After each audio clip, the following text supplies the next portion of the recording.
సముద్రంలో 99 పిల్లర్లు 38 మీటర్ల లోతు 2 కిలోమీటర్ల పొడవు మరో 100 ఏళ్ల వరకు చెక్కు చెదరకుండా ఉండే దృఢత్వం ఇలా మరెన్నో విశిష్టలతో ఏర్పాటైంది పంబన్ రైల్వే బ్రిడ్జ్. ఇప్పుడు ఆ పేరు దేశవ్యాప్తంగా మారుమోగుతోంది. పంబన్ రైల్వే బ్రిడ్జి నిర్మాణంలో భారత్ తన రికార్డును తానే బ్రేక్ చేసుకుంది. సముద్రాలను చూసుకుంటూ వెళ్లే ప్రయాణానికి పడ్డ బ్రేక్ ను భారతీయ రైల్వే తొలగించింది. ఇంజనీర్ల నైపుణ్యానికి ప్రతీకగా నిలుస్తున్న పంబన్ రైల్వే బ్రిడ్జి విశేషాలను స్వతంత్ర ఛానల్ అందిస్తుంది. తమిళనాడులోని రామనాథపురం జిల్లాలో సముద్ర అందాలు ఎగిసిపడే అలల మధ్య ఏర్పాటైన పంబన్ రైల్వే బ్రిడ్జి నుండి మా ప్రతినిధి విశాల్ మరింత సమాచారం అందిస్తారు. భారతీయ రైల్వేలో కీలక మార్పులు తీసుకొస్తున్న కేంద్ర ప్రభుత్వం తాజాగా మరో సరికొత్త రైల్వే బ్రిడ్జ్ను ప్రజలకు అందుబాటులోకి తీసుకురాబోతుంది.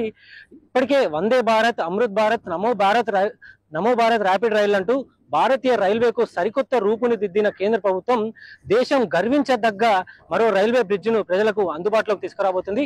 అదే పంబన్ రైల్వే వర్టికల్ బ్రిడ్జ్. తమిళనాడులో ఉన్న రామనాథపురం డిస్టిక్ లో ఉన్న మండపం నుంచి రామేశ్వరానికి వెళ్లే ఈ మార్గంలో ఈ పంబన్ బ్రిడ్జ్ ఏర్పాటయ్యింది. దాదాపు 550 కోట్ల పైగా ఖర్చుతోటి ఈ పంబన్ రైల్వే బ్రిడ్జ్ రూపుదిద్దుకుంది. ఇక ఈ రైల్వే బ్రిడ్జ్ లోపల ఎన్ని విశేషాలు ఉన్నాయి, ఎంతమంది కష్టపడ్డారు, ఎన్ని రోజుల శ్రమించాల్సి వచ్చింది, ఈ విశేషాలన్నీ కూడా మనం గ్రౌండ్ రిపోర్ట్ లో చూద్దాం.